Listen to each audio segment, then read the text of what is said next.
Assalamualaikum warahmatullahi wabarakatuh. Bismillah wa billah wassalatu wassalamu ala rasulillah Sayyidil Mustafa Muhammad ibn Abdillah wa ala alihi wa sahbihi wa mawalah. Asyhadu an la ilaha illallah wahdahu la syarikalah wa asyhadu anna Muhammadan abduhu wa rasuluh la nabiyya ba'dah. Qad qala Allah Ta'ala fil Qur'anil Karim, a'udzu billahi minasy syaithanir rajim. Bismillahirrahmanirrahim. Alif Lam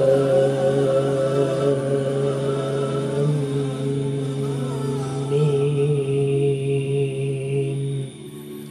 Dzalikal kitabu la raiba fihi hudan lil muttaqin. Sadaqallahul azim.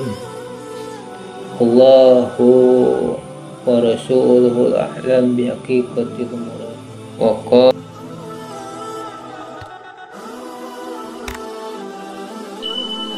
qala Rasulullah sallallahu alaihi wasallam, inna fil jasadi mudghah wa idza salahat salahal jasadu kulluhu wa idza fasada jasaduhu kulluhu wa hiya qalba. Alhamdulillah, kita masih diberikan kesehatan dan kesempatan untuk bisa belajar secara online ya, masih online, masih virtual di masa pandemi ini, pandemi COVID-19 ini. Semoga tidak mengurangi keberkahan untuk pembelajaran hari ini, yaitu PIBP kelas 11. Kita akan belajar tentang tauhid ya, atau akidah, yaitu rukun iman nomor 3, itu beriman kepada kitab-kitab Allah Subhanahu wa Ta'ala. Bagaimana kita ketahui bahwa dalam riwayat Ibnu Hibban, sebuah hadis yang diriwayatkan oleh Ibnu Hibban, disebutkan bahwa Allah Subhanahu wa Ta'ala menurunkan 104 kitab dan suhuf ya. Kalau kitab sudah berisi, sudah dikumpulkan ya, kalau kitab, kalau suhuf itu baru lembaran-lembaran begitu. Dan semuanya itu adalah wahyu Allah Subhanahu wa Ta'ala, yang isinya ialah tentang akidah, tentang syariah, tentang janji dan ancaman, hukuman dan lain sebagainya. Namun dari 104 kitab dan suhuf tersebut, kita wajib mengetahui 4 kitab, yaitu kitab Taurat, Injil, Zabur, dan Al-Quran.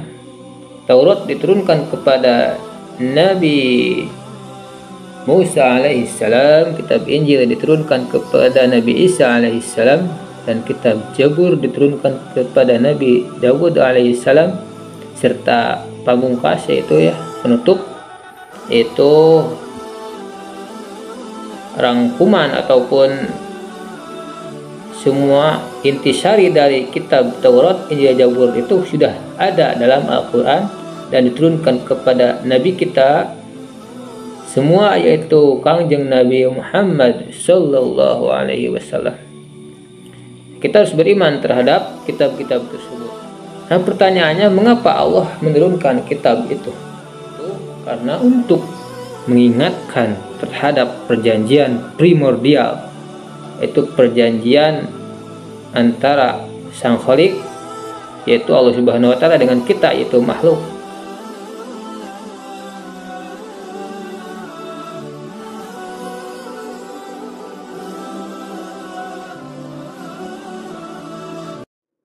Perjanjian di alam ruh ya, sebagaimana kita sudah dibahas sebelumnya, bahwa seluruh manusia itu sudah melakukan sebuah perjanjian. Ini sesuai dengan surat Al-A'raf ya, silakan dibuka ayat Al-Qur'annya.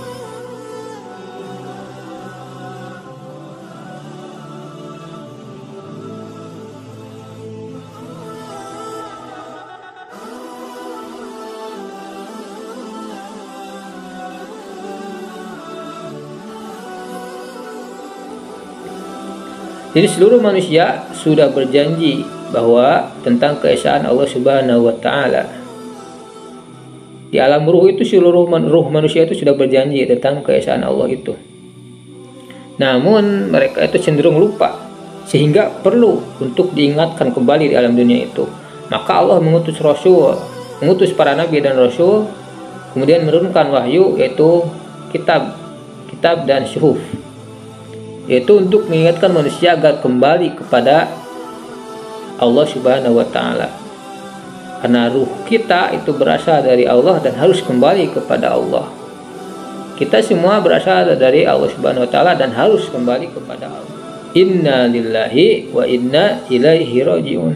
Inna lillah, semua diri kita milik Allah, mata kita milik Allah, motor kita milik Allah, HP kita milik Allah, semuanya adalah milik Allah.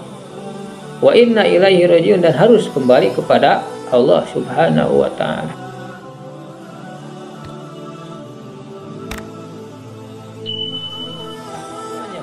Karena kita tidak punya apa-apa, sehingga kita harus sentiasa bisa kembali. Nah, mengapa Allah menurunkan kitab dan syuhuf? Yaitu untuk tadi mengingatkan terhadap perjanjian tersebut, ya, agar manusia itu kembali kepada Allah Subhanahu wa taala.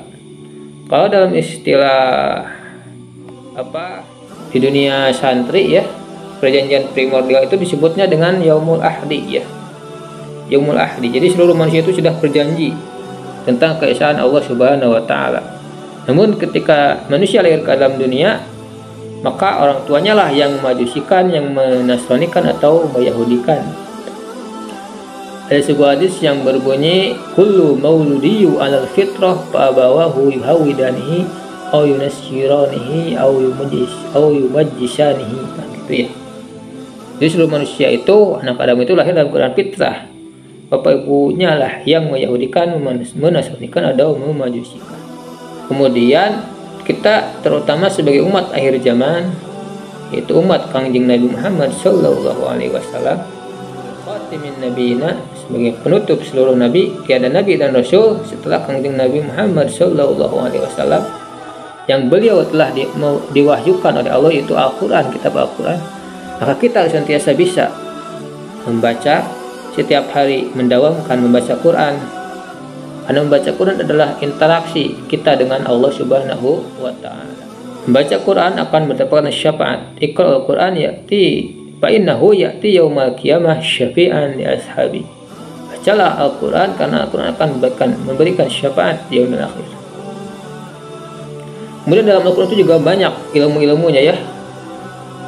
Dari mulai ilmu balaghah untuk menggali kedalaman bahasa, rahasia dalam Al-Quran, tafsir, nahwu, syaraf, mantek, dan lain sebagainya. Dalam saking kita itu harus bisa, begitu ya,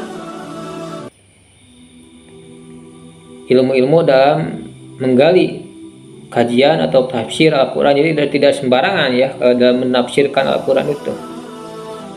Ya, kita minimal sekarang kita itu harus dawam membaca Quran, ya, gitu aja. Terima kasih.